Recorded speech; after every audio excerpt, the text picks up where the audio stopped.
Hello guys, good morning. Papakita ko kayo sa inyo kung paano ko magtanggal ng bituka ng bilong-bilong. Diabeta or hiwas. Tatlong pangalan yan guys. Tatlong pangalan na bilong-bilong na yan. Bilong-bilong, hiwas, at diabeta.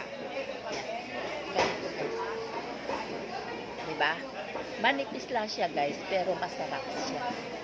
Pag naluto na to, ang laman na rin. Wala ka rin itatapon dito kasi sa gitna lang naman ang tinik dito. Kahit no, tingnan nyo, nipis-nipis guys. Pero malaman. Ipakita ko ngayon sa inyo guys kung paano magtanggal ng bituka nito na hindi siya mawawasak ito. Na hindi ito mawawasak, na hindi ito matatanggal.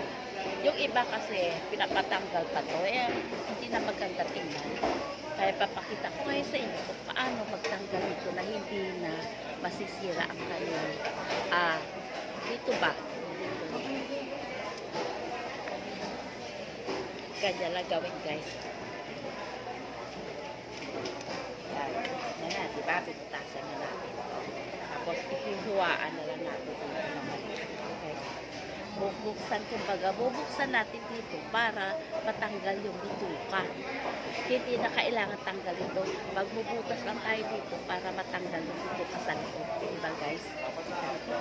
Pero tinanggal ko muna yung dito sa hasang na para hindi masira. Kasi basta hindi mo siya matanggal muna or hindi mo siya mapuputol, tangay pa rin po. Ito matatangay pa rin sa pagtanggal.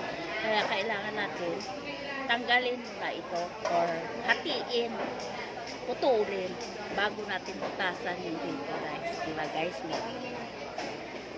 Ito guys. Ganyan lang guys. Ito. Tanggal na yung bituka. Madudukot na yan katulad dito guys. Madudukot na yan. Masasama na kapag hinila mo itong hasang, masasama na yung dumi.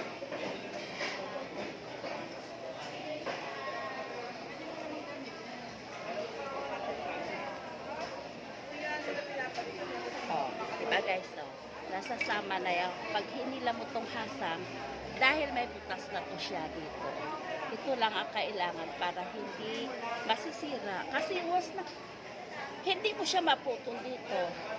Masisira ito pag tinangay, patangay din pati bitukan niya matatangay, pero sira ito. Kaya kailangan ganyan lang ang gagawin guys.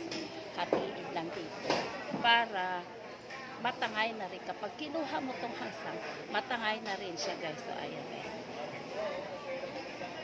O, diba? Okay. Thank you for watching guys. Good morning, good morning, good morning. Good morning guys.